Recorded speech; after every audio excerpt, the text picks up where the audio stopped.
వేములవాడ వచ్చే భక్తులు మాలాగా మీరు కూడా ఇబ్బంది పడకూడదంటే ఈ వీడియో అయితే ఖచ్చితంగా చూడండి. ఫ్రెండ్స్, ఇవ్వాలంటే మేము వేములవాడ వచ్చినాం, దర్శనంకి వెళ్తున్నా. లైక్ చేయండి, షేర్ చేయండి, కామెంట్ చేయండి, నచ్చిన వీడియోస్ ఫాలో చేయండి, ఛానల్ సబ్స్క్రైబ్ చేసుకోండి. ఛానల్ సబ్స్క్రైబ్ చేసుకోండి. ఆఫ్టర్ 3 years తర్వాత నేనైతే మా ఫ్యామిలీతో కలిసి టెంపుల్కి అయితే రావడం జరిగిందనమాట. ఇవాళ ఈ వీడియోలో నేను వేములవాడలో జరిగిన కొన్ని మార్పుల గురించి మీకైతే చెప్పబోతున్నాను. వీడియో అయితే స్కిప్ చేయకండి, పూర్తిగా చూడండి. నా వీడియో నచ్చితే లైక్ చేయండి, షేర్ చేయండి. అలాగే నా ఛానల్ సోల్ విత్ సోలో ఛానల్ని సబ్స్క్రైబ్ చేసుకొని సపోర్ట్ చేయండి ఫ్రెండ్స్. మేమైతే మా విలేజ్ నుండి ఆఫ్టర్నూన్ అయితే స్టార్ట్ అయ్యామన్నమాట. బట్ వచ్చేసరికి ఈ టైం అయింది. డైలీ వచ్చేసి నైట్ 9 వరకే దర్శనం అనేది టైమింగ్ పెట్టారంట. ప్రజెంట్ టైం వచ్చేసి 8:20 అవుతుంది.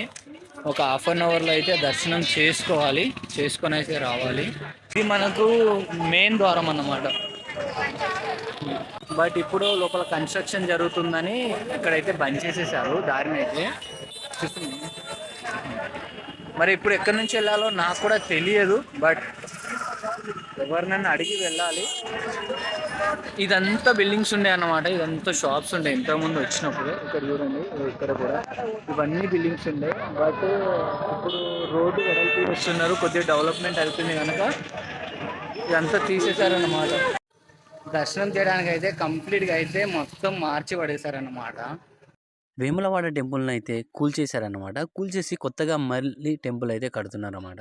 ప్రజెంట్ మనం వేములవాడ వచ్చినప్పుడు దర్శనం ఎక్కడ అని మీకు డౌట్ రావచ్చు. వేములవాడలో దర్శనం వచ్చేసి శ్రీ బద్దిపోచమ్మ టెంపుల్కి వెళ్ళేటప్పుడు మనకు ఒక పెద్ద కమాన్ ఉంటుంది అన్నమాట. ఆ కమాన్ పక్కనే అంటే పాత టెంపుల్కు మనం దర్శనం అయిపోయాక బయటికి వెళ్ళే దగ్గర అక్కడ అంబేద్కర్ స్టాచ్యూ కూడా ఉంటుంది. అక్కడ మనకు శ్రీ భీమేశ్వర టెంపుల్కి దారని బోర్డులు పెట్టారనమాట. అక్కడ నుంచి అంటే బద్దిపోచమ్మ టెంపుల్ మనకు ఎదురుగా ఉన్నప్పుడు కుడివైపున మనము వెళ్ళామనుకో, కాస్త ముందుకెళ్ళిన తర్వాత మళ్ళీ ఎడమ వైపున తీసుకుంటే మనకు దర్శనం చేసుకునే టెంపుల్ కనిపిస్తుంది. అదే శ్రీ భీమేశ్వర ఆలయం. గుర్తుంచుకోండి, ఇది మాత్రం మర్చిపోకండి. ఎవరు మాలాగైతే ఇబ్బంది పడకండి, ఓకేనా. భీమేశ్వర ఆలయంలో దర్శనం అనేది జరుగుతున్నవి. ఇక వీడైతే నన్ను వదలట్లేడు, వీడైతే నాతోనే ఉంటుండు. వీడు ఎట్లా అంటే నేను కూడా వీడియోలో మాట్లాడతాను అంటుండు. అసలు ఏం మాట్లాడతావు రా, ఏదైనా మాట్లాడరా, ఏం మాట్లాడతావు? చిచ్చి, మీరు సిగ్గుపడకండి, మాట్లాడరా. మేమైతే చాలా కన్ఫ్యూజ్ అయ్యాం అనమాట. ఇదంతా మార్చేశారు కదా, ఎక్కడి నుంచి వెళ్ళాలి ఏందనేది తెలియట్లేదు. వేరే వాళ్ళు కూడా వచ్చారన్నమాట కొందరు. వాళ్ళని అడిగినా కూడా వాళ్ళు కూడా కన్ఫ్యూజ్ అయిపోయారు, ఎక్కడి నుంచి ఉందని వాళ్ళు కూడా చెప్పలేకపోతున్నారు. ఫైనల్గా మేమైతే టెంపుల్లోకి అయితే ఎంట్రీ అయిపోయాను అనమాట. ప్రజెంట్ అయితే క్యూ లైన్లో ఉన్నాము. చూస్తున్నారు కదా, చాలా అంటే చాలా తక్కువ మంది అయితే ఉన్నారు అనమాట. చిన్నపిల్లలు ఫ్యామిలీతో పాటు వచ్చేవాళ్ళు ఈ టైంలో వచ్చారనుకో చాలా సింపుల్గా అయితే దర్శనాలు అయితే జరుగుతాయి. అందరూ దర్శనంకేనా అని అడుగుతున్నారు, కానీ ఎందుకంటే ఇక్కడ దర్శనానికి వెళ్ళే ఇన్ఫర్మేషన్ ఇచ్చేవాళ్ళు కూడా ఎవరు లేరన్నమాట. అందుకని కాస్త ఇబ్బంది అవుతుంది. వచ్చేవాళ్ళు ప్రతి ఒక్కళ్ళు అడుగుతున్నారు దర్శనానికి దారి. ఫైనల్గా నేనైతే దైవ దర్శనం అయితే చేసుకున్నాను అనమాట. చాలా తొందరగానే దర్శనం అనేది అయిపోయింది. బట్ మనకు టెంపుల్లో అయితే మొబైల్ రికార్డింగ్ అయితే అలౌ లేదన్నమాట, అందుకని నేను వీడియో తీయలేదు.